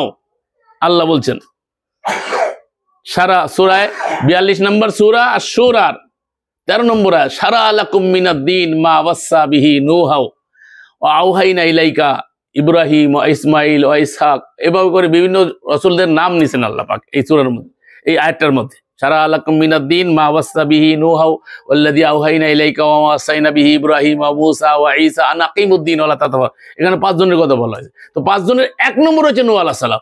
এই নূহ আলাইহিস সালামের নামে কোরআনে একটা সূরা আছে, সূরা নূহ। এখানে আল্লাহ বলছেন যে 9,500 থেকে 50 কম 950 বছর পর্যন্ত জাতিকে আল্লাহর দিকে আহ্বান করছে। রেজাল্ট কি? নিজের স্ত্রী শোনে নাই, নিজের সন্তান শোনে নাই। আপনারা কি বলেন? আমাদেরকে যে অনেকে বিচার করে, তো উনি কেমন হয়েছে, ওনার ঘরের লোকই ঠিক নেই, এরকম বলি না অনেক সময়, বলি এরকম। যদি তো আমাদের ঘরের লোক বিরোধী না, উদাহরণ বলতেছি। সেই কোরআনে আসবেন, ঘরের থেকে বিরোধিতা শুরু হবে। এটাই তো শুরু হয়েছিল, পয়গাম্বরের শুরু হয়েছে। এই যে আয়াত পড়লাম সূরা আরাফ 3 নম্বর আয়াত, সাথে 3, সেখানে লাস্টে বলছে কালিলাম মা তাযাক্কারুন, তোমরা খুব স্বল্প লোকই আল্লাহর নসিহত করুন। কোরআন সবাই বলে, কোরআন সবাই শোনে, কোরআন মানে কয়জনে ভাই? কোরআন মানা কি এত সোজা? কোরআনের পরে চলা কি এত সোজা? যতটা সোজা আমরা মনে করছি অতটা সোজা না। এই জন্য আমি আপনাদেরকে অনুরোধ করব যে আসলে আমরা কোরআনকে বোঝার চেষ্টা করি, কোরআন অনুসারে চলার চেষ্টা করি। কোরআন বাধ্যতামূলক করেছেন আল্লাহ, আমাদের পরে ফরজ করেছেন। সর্বাগ্রে সর্বপ্রথম ফরজ হচ্ছে কোরআন। সর্বপ্রথম ফরজ কি? আজকে জানতে পারলাম এইটা, যে সর্বপ্রথম কোরআন ফরজ। কোরআন ফরজের আগে কোনো ফরজ নাই, তার কারণ কোনো ফরজ জানতে গেলে কোরআন জানতে হবে। সালাত কেমনে ফরজ, কিভাবে ফরজ, কোনটা সালাত, কি বলা হয়েছে, এইটা জানতে গেলে আপনাকে আগে, মানতে গেলে আগে জানতে হবে। আর আমরা কি করি? মানি আগে, জানি পরে। বাবার সাথে সাথে ভুট হয়, মসজিদে যে কয়দিন পরে দেখে যে এই সালাত তো নাই, সহি হাদিসের আহলে হাদিসের মসজিদে এসে দেখে যে রফেল আযান করতে হবে, সেজদা এইভাবে করতে হবে। কালকে এক হুজুর মাদানিরে শুনলাম যে সে বক্তব্য দিচ্ছে নাক আর কপাল দিতে হবে, নাক কপালের ওয়াজ হচ্ছে। মাদানি, সে আবার মাদানি বলতেছে অনলাইনে, নাক আর কপালে একটা না লাগলে নামাজ সালাত হবে, সালাত তো না, নামাজ হবে না। সালাতে তো নাক কপাল লাগানোর কোনো কথাই নাই, আল্লাহ কোথাও বলে নাই নাক কপাল লাগানোর কথা, কিন্তু নামাজে আছে সপ্ত অঙ্গ দিয়ে সেজদা করতে হবে। তার মধ্যে একটা হচ্ছে নাক, কপাল, 2 হাত, 2 হাঁটু আর 2 পাও। এই যে 6 আর 1 কি 7, এই দুইটা মিলে 1। এই দুইটা যদি নাক লাগে কপাল না লাগে তাহলে সেজদা হবে না, সেজদা না হলে নামাজ হবে না, নামাজ বাতিল। মোল্লার ফতোয়ার অভাব নাই, মোল্লার ফতোয়ার অভাব। যার নাক নাই তাহলে আমি প্রশ্ন করবো, নাক নাই, নাক কাটা থাকে না অনেকের, নাক কাটা থেকে তো কপাল লাগাইলো, নাক লাগলো না, তাহলে কি হইলো? ও নাকই নাই অনেকের, নাকের সমস্যা আছে অনেকের, নাক লাগলো না, তাহলে কি করবেন? আল্লাহ বলছে লা ইউকাল্লিফুল্লাহু নাফসান ইল্লা উসাহা, সাধ্যের অতীত কোন জিনিস আল্লাহ চাপায় দেননি। আপনাকে অজুতে এই পর্যন্ত ধুইতে কইছে, আপনার বাহু পর্যন্ত না, আপনার কেন ওই পর্যন্ত কাটা, অ্যাক্সিডেন্ট করে হাত কাটা গেছে, তাহলে কি করবেন? আপনি হাত ধুইবেন? কোথার থেকে ধুইবেন? মোল্লা ফতোয়া দেওয়ার সময় চিন্তা করে না কোথার থেকে কথা বলছি, কথা বলার আগে চিন্তা করতে হবে আল্লাহ কি বলেছেন। আল্লাহ বলছে নিজের পক্ষ থেকে আইন তৈরি করে বলো না হাজা হালালুন ওয়া হাজা হারামুন, এইটা হালাল আর এইটা হারাম। হালাল হারামের কোনো অধিকারী নেই, হালাল হারামের একমাত্র অধিকারী আল্লাহ সুবহানাহু ওয়া তাআলা। আল্লাহ ছাড়া কেউ হালাল হারাম করতে পারে না। আল্লাহ যেটা হালাল করেছে আমরা সেটাকে হালাল বলতে পারি, যেটা আল্লাহ হালাল বলেছেন এইটা আল্লাহ হারাম বলেছেন, আমরা রিলে করতে পারি। আল্লাহটা নিজের পক্ষ থেকে আইন তৈরি করে হাজাল হালাল আর হারাম বলার কোনো অধিকার আল্লাহ রাখেন নাই, রসুলকেই রাখেন নাই। রসুল একটা জিনিসকে হালাল করে বেলালো। সূরা তাহরিমের 1 নম্বর আয়াতটা শুনে, সূরা তাহরিমের কয় নম্বর আয়াত? তাহরিমটা বাইর করেন তো, তাহরিম কোনটা, কত নম্বর সূরা বাইর করেন তো? তাহরিম 53 নম্বর সূরা, 53 কোথায়, কি বলেন আন্দাজে? তাহরিম, সূরা তাহরিম বাইর করেন তো। তাহরিমের 1 নম্বর আয়াতে আল্লাহ রাব্বুল আলামিন রাসূল একটা জিনিসকে নিজের জন্য হারাম করে নিলেন।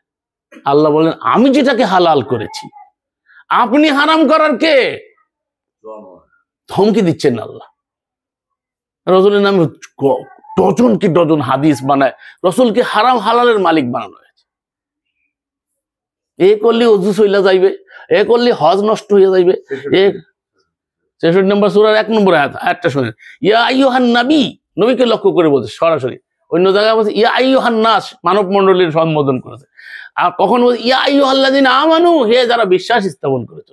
এখানে সম্বোধিত ব্যক্তি সরাসরি নবী। ইয়া আইয়ুহান নাবিয়্যু লিমা তুহাররিমু মা আহাল্লাল্লাহু লাকা তাবতাগি মারদাতা আজওয়াজিকা ওয়াল্লাহু গফুরুর রহিম। হে নবী, আল্লাহ তোমার জন্য যা হালাল করেছেন, তোমার স্ত্রী সন্তুষ্টি কামনায় তুমি কেন তা হারাম করেছো? এখানে শানে নজুলে নিয়ে আইছে মধু খাওয়ার ব্যাপারটা, এইসব দরকার নেই কিছু, শানে নজুল কোনো দরকার নেই। একটা জিনিস আল্লাহ বলছে, একটা জিনিস আল্লাহ হালাল করেছিল, স্ত্রীর সন্তুষ্টির জন্য নবী কি করেছে? সেটাকে হারাম ঘোষণা দিচ্ছে। কথা কর সহজ, সেটাকে আর রসুল হারাম ঘোষণা দিচ্ছে বা নবী হারাম ঘোষণা দিচ্ছে। আল্লাহ বলছেন যে তুমি এইটা করার অধিকার তোমাকে, আল্লাহ হচ্ছে এর হারাম হালালের অধিকারী। আল্লাহ তোমার জন্য যা হালাল করেছে তোমার স্ত্রীর সন্তুষ্টি কামনায় তুমি কেন তা হারাম করছো? প্রশ্ন করছে আল্লাহ, প্রশ্নবোধক চিহ্ন এখানে লিখে দিচ্ছে, প্রশ্নবোধক। তুমি কেন তা হারাম করছো? তোমার হারাম করার অধিকার কে দিয়েছে? তার মানে কি তোমার এই অধিকার নাই? এরপরে আর অংশে আল্লাহ অতীব ক্ষমাশীল পরম দয়ালু। রসুলের ক্ষেত্রে এসে সেই কথাটা বলছে যে যা করে ফেলাইছো হয়তো আল্লাহ তোমাকে ক্ষমা করে দিল, এরকম কাজ আর কোনোদিন করিও। তাহলে রসুলের অধিকার নাই হারাম হালালে, আর মৌলবী তো প্রতিদিন হারাম আর হালাল বানায়।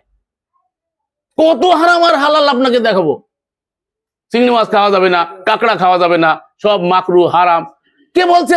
আল্লাহ বলছে সমুদ্রের সমস্ত যে জিনিসগুলো তোমরা খেতে পারো, যা তোমাদেরকে কোনো ক্ষতি করে না, সেই জিনিসগুলো তোমাদের, সমুদ্রের মাংস তোমার জন্য হালাল করা আছে। কাঁকড়ার মধ্যে মাংস আছে না, কাঁকড়ার শ্বাসের মধ্যে মাংস আছে না, খাইয়ে দেখছেন? আমি খাইছি, আমি খাই।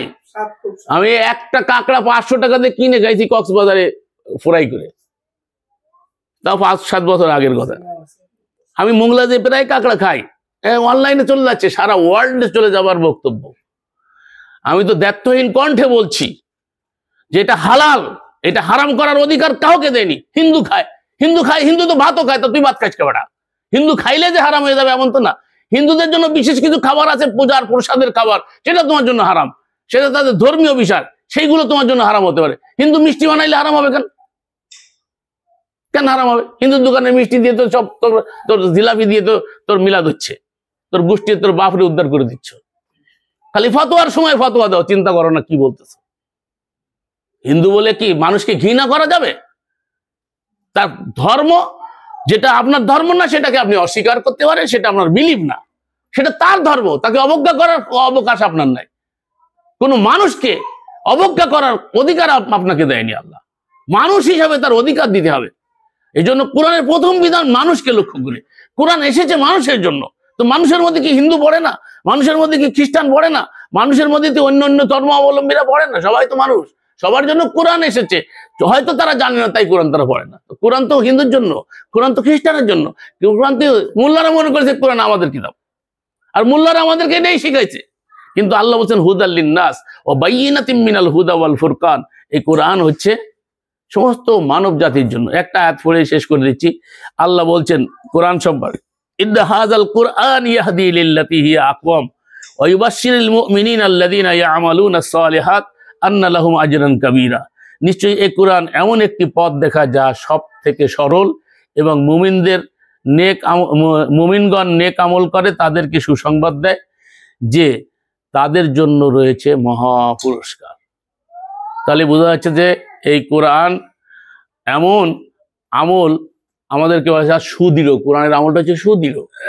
আর হাদিসের যে বক্তব্য আছে, ওর বক্তব্য হাদিসেই নড়বড়ে। হাদিসের বিষয়ে বলা হয়েছে কি, কোনো হাদিস সহি, কোনো হাদিস হাসান, কোনো হাদিস সহি লিগাইরিহি, কোনো হাদিস হাসান লিগাইরিহি, হাসান লিজাতিহি। তারপরে আর এক ক্যাটাগরি আছে, সেটা জয়ীব। জয়ীবের আবার 5 প্রকার আছে, কয়েক প্রকার আছে, কোনটা নিয়ে যাবে কোনটা নিয়ে যাবে। আর এক প্রকার হচ্ছে মৌজু, জাল বানাইছে, এটা চলছে। জাল মানে এখন একটা হাদিস বানায় যদি রসুলের নামে চালায় দেয়, ওটা হচ্ছে কি জাল হাদিস। আমরা হুলিয়া নামা বলছি না, আমার মা শিখেছে ছোটবেলায়, মা সামনে আছে, হুলিয়া নামা পড়তাম ছোটবেলায়। আকি দুটি সিয়া ছিল, উষা ছিল নাক, তাই না? কোথায় আছে কোরআনে, কোন জায়গা আছে? মুহাম্মাদের বাপ নামের নাম, বাপ মুহাম্মাদুর রাসূলুল্লাহ আছে, তার মা বাপের নাম নাই। ঈসার মার নাম আছে, যেহেতু ঈসার বাপ ছিল না, এই জন্য ঈসা ইবনু মারিয়াম। ইব্রাহিমের পিতার নাম আছে আজার, কোরআনে আল্লাহ উল্লেখ করছে। ও মুসার কথা বলছে ইমরান, তাই না? তো এগুলো নবী রাসূলদের বাবা পিতৃপুরুষের তাদের ঠিকানা পাওয়া যায়, তাদের নাম ঠিকানা আছে কিন্তু মুহাম্মাদুর রাসূলুল্লাহর পিতার নাম আব্দুল্লাহ, আমেনা, মাতার নাম আমেনা, কোরআনে একটা আয়াত দেখাইতে পারবেন না। আই ক্যান চ্যালেঞ্জ, সারা ওয়ার্ল্ডকে চ্যালেঞ্জ করলাম, সারা ওয়ার্ল্ডকে চ্যালেঞ্জ করলাম আজকে। আর আমার এই কথা সারা ওয়ার্ল্ডে চলে যাবে, কেউ দেখাইতে পারবে না কোরআন থেকে। হ্যাঁ, হাদিসে আছে, ইতিহাসে আছে, সেগুলো কত মোহাম্মদ জন্ম নিছে আর কত মোহাম্মদ আসতেছে। এক মোহাম্মদ বিন আব্দুল ওয়াহাব, আর এক হচ্ছে মোহাম্মদ বিন ইসমাইল আল বুখারি, তার নামও মোহাম্মদ। বুখারি যিনি লেখক, তার নামও মোহাম্মদ। তারপরে মোহাম্মদ বিন আবদুল্লাহ, যার কথা আমরা আলোচনা করছি, সেই আরবের ইতিহাসের যিনি মোহাম্মদ। আর একজন হচ্ছে মুহাম্মাদুর রাসূলুল্লাহ। আল্লাহ বলছেন মুহাম্মাদুর রাসূলুল্লাহ, তিনি হচ্ছেন মুহাম্মাদুর রাসূল, আল্লাহর রাসূল, আল্লাহর মেসেঞ্জার। আল্লাহর মেসেঞ্জার এটা করতে পারে না। 23 জন পরিচারিকা, 11 জন স্ত্রী, কোন আয়াতের আলোকে? খুঁজে পাইলাম না, খুঁজে পাই না কোরআনে, কোথার থেকে নির্দেশনা আসলো? অথচ ইতিহাস তাই বলছে। আপনি বলেন, বাড়ি বাড়ি একজন 11 জন যার স্ত্রী থাকে, 1 ঘন্টা করে যদি সময় দেয় স্ত্রীর কাছে, একজন স্ত্রীর কাছে, তো 11 ঘন্টা ওখানে যায়। আর 23 জন হচ্ছে তার পরিচারিকা, সেটাও তার জন্য হালাল ছিল বলা হয় ইতিহাসের আলোকে। তাহলে 23 জন আর 11 জন, এই কয়জনের কাছে যাইতে গেলে ওহির দায়িত্ব কবে পালন করলো? আর 27টা অভিযানে সিফাসালার হয়ে তিনি নাকি যুদ্ধ করেছেন, বদর, উহুদ, খন্দক, এটা কখন করলো? হ্যাঁ, তার সাহাবীদেরকে নির্দেশনা কখন দিল? তারপরে আয়াত নাযিল হইলে লেখালেখি এগুলো কাজ কখন করলো? আর এতগুলো যুদ্ধ অভিযান চালাইতে গেলে কতটা সময় লাগে, এগুলো কখন করলো? তো মহিলাদের পিছনেই তো তার সময় সব চলে গেছে। তার সেই এই কোরআনের কাজ কখন করছে? আল্লাহর কোরআনের বিধান কখন পালন করলো? সব মোল্লার তৈরি করা ধর্ম, যুগ যুগান্তর ধরে আমাদের সমাজে চেকে বসে আছে, ওইটা চলতেছে। আর ওইটা আমাদের ব্রেনে ইনস্টল করা রয়েছে। এখন সত্যটা দিলে আমরা কেউ বুঝতে পারছি না। আমি যা বলতেছি তা তো কোরআনের আয়াত দিয়ে বলছি ভাই, আপনাকে তো রেফারেন্স দিচ্ছি। আমি তো এমন কথা বলছি না আমি বানায় কথা বলছি। আমি যে কথাগুলো বলছি প্রত্যেকটা আয়াত নাম্বার, সূরা নাম্বার দিচ্ছি, বাড়ি যেয়ে দেখে নেন, একটু দয়া করে দেখেন। শুনলেন তো সারা জীবন, দেখলেন না, সারা জীবন শুনছেন। চিলি কান নিয়ে গেছে, কানে হাত দিয়ে দেখলো না। কানে হাত দেন, বুঝতে পারবেন কান আছে কিনা। সিলের পিছনে পিছনে দৌড়াচ্ছে, কানে হাত দিলেই হয়ে যায় যে কান আছে কিনা। হাত দেবে না কানে। ঘরের ভিতরে কোরআন পড়ে আছে, দেখবে না, পড়বে না, আল্লাহ কি বলছে বোঝার চেষ্টা করবে না। ওই দূরে কোথায় মোল্লা কি বলছে, অমুক হুজুর বলছিল, বোতলে ফুক দিছে, আমার আব্বা কইতো বোতলে ফুক দিছে, খাজা সাহেব মানে বলছে যে আরেকটা দেন, আরেকটা দিয়েছে, বোতল ফাইটে গেছে। আমি আব্বারে দিয়ে গেলাম, আব্বা দেখছেন আপনি? না, শুনছি। আমার বাবার কাছে শুনছি, বাপরে জিজ্ঞেস আপনি দেখছেন? খাজা সাহেব খুব বড় ভক্ত ছিল, এই নোয়াপাড়া খাজা সাহেব, পীর সাহেব, ওই যে এখন যে পীর সাহেব আছে তার বাবা খাজা সাহেব। তাই সে নাকি বোতলে ফু দিলি, এই ঘটনা সব পীরের ব্যবহারে শোনা যায়। বোতলে ফুক দিতে গেছে, আরেকটা দিতে গেছে, বিয়াদবি হয়ে গেছে, ফু দিতে বোতল ফাইটে গেছে। বোতল ফাইটে গেছে, আপনি দেখছেন? যে থাকুক না, ভণ্ড ভণ্ড আমাদের বলা দরকার নেই। আমাদের বাচ্চাকে সবাই ভালো, আমাদের কি দরকার? ওইটা দরকার নেই। আমি বলছি যে এই ঘটনাটা বলছি, আমি কাউকে হেও করছি না, কাউকে ছোট করা আমার উদ্দেশ্য না। আমরা এগুলো শুনি, এগুলো চর্চা করি, কিন্তু শোনা কথা হচ্ছে মিথ্যা। আল্লাহ বলছেন যে কাফা, রসুলের হাদিসেও আছে, কাফাবিল মারি কাযিবান আইয়ুহাদ্দিসা বিকুল্লি মা সামিয়া। মানুষের মিথ্যাবাদী হওয়ার জন্য ওইটা যথেষ্ট, শোনা কথা বর্ণনা করে। একজনের কাছে শুনেছে, আরেকজনের শুনেছে, আরেকজনের কাছে আরেকজন শুনেছে, আরেকজনের কাছে আরেকজন শুনেছে। এইটা হচ্ছে হাদিস। হাদিস এইভাবে আসছে, ফলা সামিয়াতু সামিয়াতু ফলা সামিয়াতু ফলা সামিয়াতু ফলা সামিয়াতু ফলা। আমি অমুকের কাছে শুনেছি, অমুক তোমাকের কাছে শুনেছে, তমুক তোমাকের কাছে শুনেছে, তমুক ওমর বিন খাত্তাবের কাছে শুনেছে। ওমর বিন খাত্তাব কার কাছে শুনেছে? মুহাম্মাদুর। একটা কথা এখন বলে রাখি, এখনই ওয়াজ দেখাই দিয়ে শেষ করে দিচ্ছি। শোনেন, এই যে এতক্ষণ যে কথাগুলো আমার শুনলেন, আপনারা বলেন আপনাদের মধ্যে এই যে উপস্থিতি যারা আছেন, নর নারী নির্বিশেষে, কেউ কি হুবহু আমার মতো করে এই কথাগুলো এখন বলতে পারবেন? আমি যা বলছি, যেভাবে বলছি ওই ঢঙ্গে বলতে হবে, একটা দাড়ি কমাবার দেওয়া যাবে না। পারবেন? যদি তাই না পারেন, তাহলে 300 বছর পরে রসুল কি বলিস তাই ইমাম বুখারী সংকলন করলো, আজারবাইজানে যাইয়া, মিশরে যাইয়া, বিভিন্ন জায়গা থেকে মানুষের কাছ থেকে অমুকের থেকে তমুক শুনেছে, তমুকের থেকে তমুক শুনেছে। এই হাদিস আপনার পরে গয়রে মতলুর নামে ফরজ করে দিল কে? আপনাকে বলেন তো। এটা আল্লাহ বলে নাই, রসুলও বলে না, সেইটা আমরা মাইনে আসতেছি যুগ যুগান্তর ধরে। এই জন্য আজকে সমাজে এই বিভ্রান্তি। মহান আল্লাহ আমাদের সকলকে হেফাজত করুন এবং কোরআনের মর্মমূলে কোরআন মেনে আমাদেরকে জীবনকাল অতিবাহিত করার তৌফিক দান করুন। আমা আলা রাসূলিল্লাহিল বালাগুল মুবিন।